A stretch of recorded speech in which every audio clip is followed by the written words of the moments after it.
Assalamualaikum warahmatullahi wabarakatuh. Selamat pagi semuanya. Kami dari kelompok 4 akan mempresentasikan hasil diskusi kami tentang Introducing New Market Offering. Saya M. Taufik Sobri Atmaja sebagai moderator, kemudian Yolanda Cika Ayu Saraswati, Elvinotri, dan Rina sebagai pemateri. Kepada Rina, Elvinotri, dan Yolanda Cika Ayu Saraswati dipersilakan untuk menyampaikan materinya. Assalamualaikum warahmatullahi wabarakatuh. Baiklah, saya dari manajemen A1. Baiklah, saya akan membacakan hasil diskusi kami, yaitu tantangan dalam pengembangan produk baru. 1. Imperatif inovasi. Perusahaan yang sangat inovatif mampu mengidentifikasikan dan mengukur peluang pasar baru dengan cepat. Perusahaan yang gagal mengembangkan produk baru sama saja menempatkan diri mereka sendiri pada risiko. Produk lama mereka rentan terhadap perubahan kebutuhan dan selera pelanggan, teknologi baru, siklus hidup yang lebih pendek, dan persaingan domestik dan asing yang meningkat. 2. Keberhasilan produk baru. Inovasi tambahan dapat memungkinkan perusahaan untuk memasuki pasar baru dengan memperbaiki produk baru untuk pelanggan baru. Menggunakan variasi produk ini untuk tetap memimpin pasar dan menciptakan solusi jangka pendek untuk seluruh masalah industri. Agar perusahaan dapat berhasil dalam mengembangkan produk, faktor utama adalah produk yang superior dan unik. Faktor kedua adalah konsep produk yang didefinisikan dengan baik. Dengan perusahaan mendefinisikan dan menilai pasar sasaran, kebutuhan produk, dan manfaat secara cermat sebelum meluncurkan produk tersebut. Faktor selanjutnya adalah sinergi teknologi dan pemasaran. Kualitas pelaksanaan di semua tahap dan daya tarik pasar. 3. Kegagalan produk baru. Beberapa faktor tambahan yang menghalangi pengembangan produk baru adalah kelangkaan ide penting pada wilayah tertentu, pasar yang terfragmentasi, batasan sosial dan pemerintah, biaya pengembangan, kelangkaan modal, dan waktu pengembangan yang dibutuhkan lebih pendek. 4. Penyebab kegagalan produk baru. A. Kegagalan pasar atau pemasaran yang biasanya disebabkan oleh ukuran pasar potensial kecil, tidak ada diferensiasi, positioning buruk, salah memahami kebutuhan pelanggan. Kegagalan keuangan biasanya disebabkan oleh tingkat pengembangan investasi yang rendah. C. Kegagalan penentu waktu yang biasa disebabkan oleh terlambat masuk pasar, terlalu cepat masuk pasar saat pasar belum berkembang. D. Kegagalan teknis yang biasa disebabkan oleh produk tidak bekerja, desain yang buruk. Yang E. Kegagalan organisasional disebabkan oleh tidak sesuai dengan budaya organisasi dan kekurangan dukungan dari organisasi. Yang terakhir, kegagalan lingkungan biasa disebabkan oleh peraturan pemerintah dan faktor makroekonomi.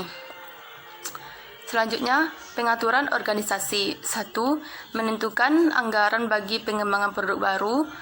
Manajemen senior harus menentukan beberapa banyak anggaran yang diperlukan untuk mengembangkan produk baru. Beberapa perusahaan membiayai proyek sebanyak mungkin, berharap untuk mencapai beberapa pemenang. Perusahaan ini lain menerapkan presentasi, penjualan konvensional, dan menghabiskan sebesar jumlah yang dihabiskan pesaing.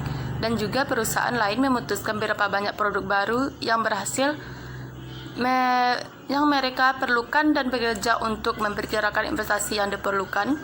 2. Mengelola pengembangan produk baru. Beberapa perusahaan mempunyai komite manajemen tingkat tinggi yang bertugas meninjau dan menyetujui proposal. Perusahaan besar sering membentuk departemen produk baru yang dikepalai oleh manajer yang memiliki kewenangan substansial dan akses ke manajemen puncak. Tanggung jawab utama departemen meliputi penghasilan dan penyaring ide baru, bekerjasama dengan departemen R dan D, dan melaksanakan uji lapangan dan komersialisasi. Banyak perusahaan besar menggunakan sistem gerbang tahap stage gate system untuk mengelola proses inovasi. Mereka membagi proses ke dalam beberapa tahap. yang pada akhir setiap tahap terdapat gerbang atau titik pemeriksaan untuk bergerak dari tahap rencana bisnis ke tahap pengembangan produk. Diperlukan studi riset pasar yang meyakinkan tentang kebutuhan dan minat konsumen, analisis kompetitif, dan penilaian teknis. Manajer senior meninjau kriteria di setiap gerbang untuk mengambil suatu keputusan dari 4 keputusan: maju, bunuh, tahan, atau daur ulang. Sistem gerbang tahap membuat proses inovasi dapat dilihat oleh sebuah pihak yang terlibat dan menjelaskan tanggung jawab pemimpin proyek dan tim pada setiap tahap. Mengelola proses pengembangan ide. 1. Penciptaan ide. Proses pengembangan produk baru dimulai dengan pencarian ide. Ide produk baru bisa berasal dari interaksi dengan berbagai kelompok dan menggunakan teknik yang menghasilkan kreativitas. 2. Berinteraksi dengan orang lain didorong oleh gerakan inovasi terbuka. Banyak perusahaan semakin melangkah keluar perusahaan untuk mendapatkan sumber eksternal ide-ide baru, termasuk pelanggan, karyawan, ilmuwan, insinyur, anggota saluran, agensi pemasaran, manajemen puncak, dan bahkan pesaing. Kebutuhan dan keinginan pelanggan merupakan tempat yang logis untuk memulai riset. 10 cara menemukan ide produk baru yang hebat. 1.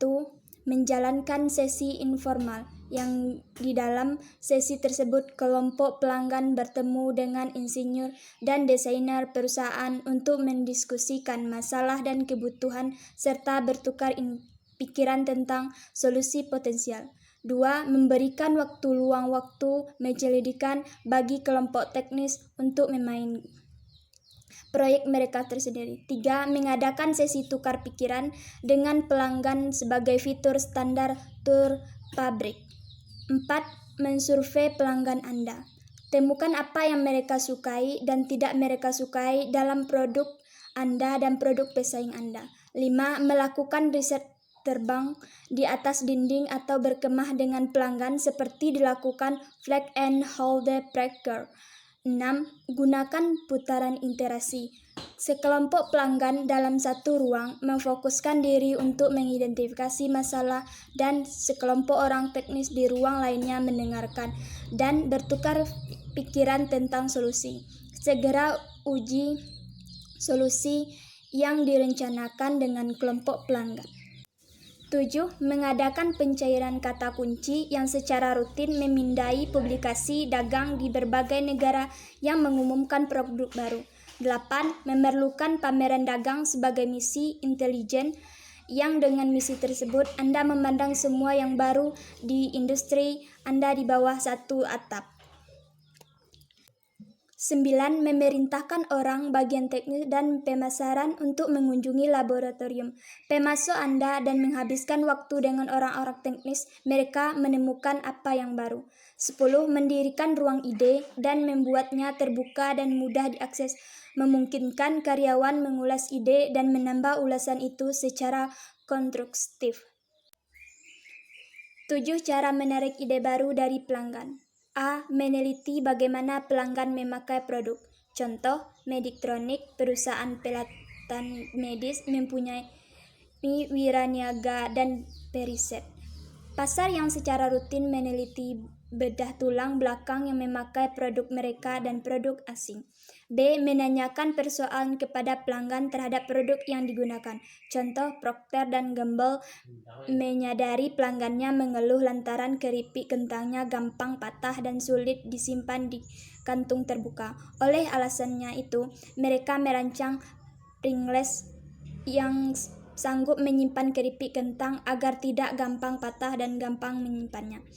C. Bertanya kepada pelanggan perihal produk keinginan mereka. Contoh, seorang pengguna kamera berusia 70 tahun memberitahu Minolta ia menginginkan kamera yang sanggup membuat subjeknya terlihat baik atau yang tidak memperlihatkan penuaan. Kemudian Minolta memproduksi kamera 2 lensa yang menggambarkan gambaran subjek yang lebih jelas. D. Menggunakan dewan penasehat pelanggan untuk mengomentari suatu perusahaan.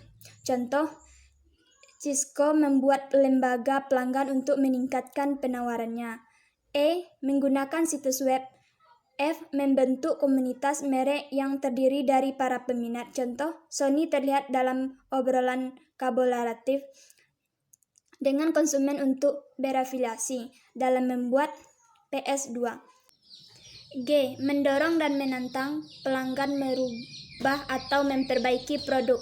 Contoh, BMW memasang peralatan di situs webnya biar pelanggan sanggup membuatkan wangsit memakai layanan telematika dan online dalam mobil. Teknik kreativitas. 1. Menyebutkan atribut. 2. Menyebutkan beberapa ide dan mempertimbangkan setiap ide dalam hubungannya dengan setiap ide lainnya. 3. Analisis morfologi. 4. Analisis asumsi terbalik. Menyebutkan semua asumsi normal tentang entitas lalu membalik mereka. 5. Konteks baru. Ambillah proses-proses yang tidak asing lagi seperti jasa bantuan manusia dan tempatkanlah itu dalam konteks baru. 6. Pemetaan pikiran. Mulailah dengan suatu pemikiran seperti mobil, lalu tuliskan di atas secari kertas, kemudian pikirkan pemikiran berikut yang muncul. Penyaringan ide. Dalam penyaringan ide, perusahaan harus menghindari 2 jenis kesalahan. Ada 2 jenis kesalahan yang harus dihindari pada saat penyaringan ide. Pertama, drop error. Kesalahan menolak terjadi ketika perusahaan menolak ide yang baik. Kedua, go error. Kesalahan menjalankan. Terjadi karena perusahaan memperbolehkan ide yang buruk dikembangkan dan dikomersialisasikan. Kegagalan produk absolut menyebabkan kerugian perusahaan. Penjualan tidak tertutup biaya variabel. Kegagalan produk parsial mengakibatkan kerugian keuangan, tetapi penjualan menutup semua biaya variabel dan sejumlah biaya tetapnya. Tujuan penyaringan adalah membuang ide buruk secepat mungkin. Alasannya adalah biaya pengembangan produk meningkat cukup besar dalam setiap tahap pengembangan berikutnya. Komersialisasi. 1. Kapan? Penentuan waktu. Dalam mengkomersialisasi produk baru, penentuan waktu memasuki pasar sangat penting. 2. Di mana? Strategi geografis. Perusahaan harus memutuskan apakah mereka akan meluncurkan produk baru dalam satu kawasan, sebuah wilayah, beberapa wilayah, pasar nasional atau pasar internasional. Sebagian besar perusahaan akan membuatkan peluncuran pasar berkala sepanjang waktu. 3. Kepada siapa? Prospek pasar sasaran. Dalam pasar peluncuran, perusahaan harus menentukan target distribusi dan promosi awalnya kepada calon pelanggan terbaik. Perusahaan harus menentukan profil calon pelanggan ini, dan idealnya mereka harus berupa pengadopsi awal, pengguna berat, dan pemimpin opini yang sanggup dijangkau dengan biaya rendah. Hanya sedikit kelompok yang memenuhi kriteria ini. 4. Bagaimana? Strategi pengenalan ke pasar. Perusahaan harus membuatkan planning memperkenalkan produk baru ke pasar peluncuran lantaran peluncuran produk baru sering membutuhkan waktu yang lebih lama dan uang yang lebih banyak dari yang diperkirakan. Banyak penawaran yang berpotensi mengalami kekurangan dana. 5. Proses adopsi konsumen. Adopsi yaitu keputusan seseorang untuk menjadi pengguna suatu produk. Proses adopsi konsumen diikuti oleh proses loyalitas konsumen yang menjadi perhatian produsen.